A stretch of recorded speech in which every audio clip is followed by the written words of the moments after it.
Hola, ¿qué tal? Bienvenidos y bienvenidas.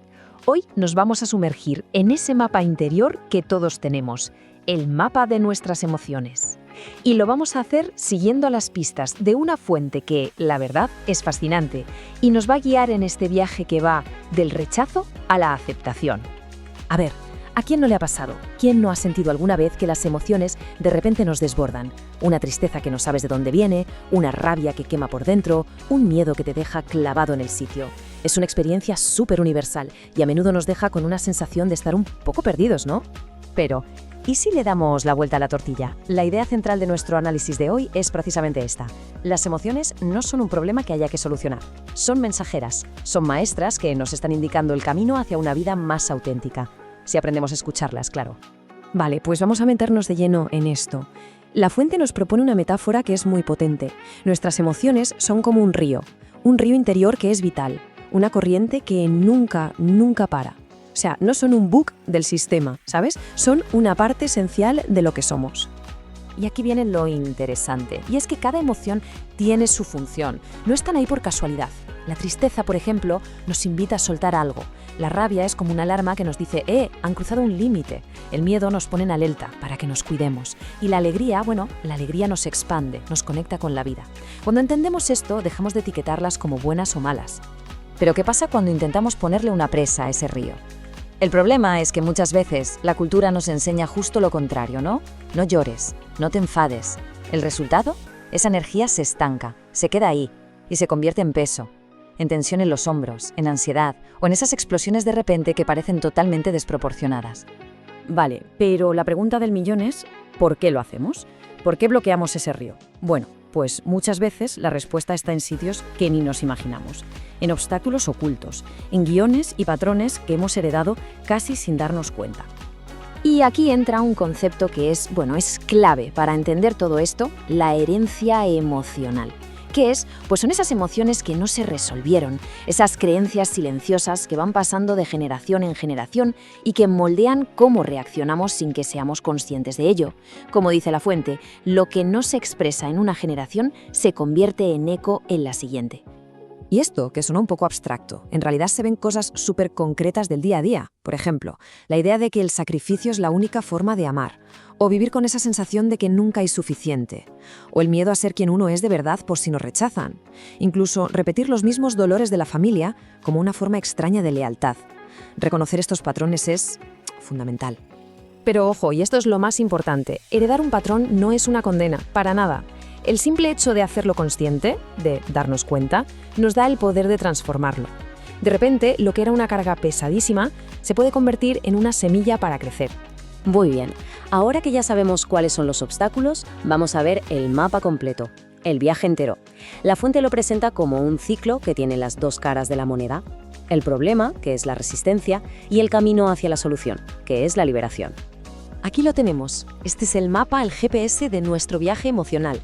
6 etapas.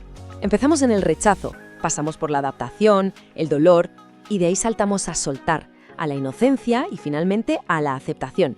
Vamos a ver cómo funciona este ciclo. Vale, fijémonos en la primera parte. Estas 3 primeras etapas, rechazo, adaptación y dolor, son como una especie de bucle, un círculo vicioso de supervivencia que nos mantiene atascados. Todo empieza cuando rechazamos lo que pasa. Luego intentamos adaptarnos para poder seguir adelante, pero esa adaptación forzada acumula una tensión que al final estalla en forma de dolor o de una explosión emocional. Y aquí viene uno de los puntos más importantes de todo este análisis. La diferencia entre adaptarse y aceptar. Porque no son lo mismo. Adaptarse es algo que hacemos para sobrevivir, es ajustarnos a lo de fuera y muchas veces se siente como resignación. En cambio, la aceptación nace de la consciencia, de reconocer nuestra verdad interna. Y eso es lo que nos lleva a la liberación. La verdad es que esta frase lo clava. La adaptación nos puede mantener a flote un tiempo, sí, pero solo la aceptación tiene el poder de hacernos libres de verdad. Vale, genial. Entonces, ¿cómo rompemos ese bucle? ¿Cómo salimos de ahí? Pues el camino hacia la liberación, hacia la otra mitad del ciclo, empieza con una elección muy consciente: soltar. Y soltar no es rendirse, es dejar de aferrarnos a lo que ya no nos sirve, a esos roles, a esas creencias que nos pesan. Y una vez que soltamos, empezamos a caminar hacia el destino final de este viaje. un lugar que la fuente llama de una forma muy bonita honrar lo que es. Vamos a ver qué significa esto de la aceptación en realidad. Y aquí otra distinción súper importante. Cuidado con esto. No es lo mismo aceptar que resignarse. La resignación es pasiva, es pesada. Es el típico, es lo que hay, no puedo hacer nada. La aceptación, en cambio, es activa, nos da poder. Es decir, vale, esto es lo que está pasando y ahora yo elijo cómo responder. Es un acto de fuerza serena. Y cuando llegamos a esa aceptación de verdad, ¿qué pasa? Pues que recogemos, por así decirlo, 3 frutos. El primero es el honor. Reconocer que cada experiencia, incluso la más dura, tiene su dignidad. El segundo es la gratitud, encontrar el aprendizaje que se escondía en el desafío. Y el tercero, la decencia, vivir con integridad, sin usar el dolor como una excusa para todo. Pensadlo bien, porque esta idea es potentísima. Aceptar no hace que la herida desaparezca por arte de magia, no. Lo que hace es convertirla en un portal, en un punto de partida para una expansión de nuestro ser mucho más profunda y consciente. Bueno, hemos visto un mapa bastante completo, ¿verdad?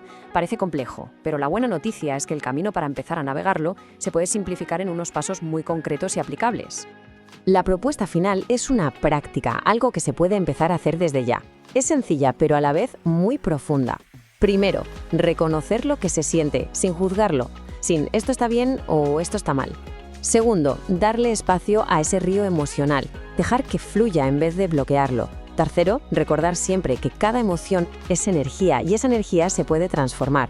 Y cuarto, elegir alinearse con la propia verdad. Porque al final de todo, si lo pensamos, este viaje va de recordar algo esencial, que sentir es vivir. El objetivo no es dejar de sentir cosas difíciles, el objetivo es aprender a sentirlas con consciencia. Y cuando hacemos eso, la vida simplemente fluye de otra manera. Y cerramos con esta última reflexión, que creo que lo resume toda la perfección. Habitar nuestro cuerpo emocional con consciencia no es solo una técnica de gestión o de bienestar, es, en esencia, abrir de par en par la puerta a nuestra propia autenticidad. La invitación está hecha.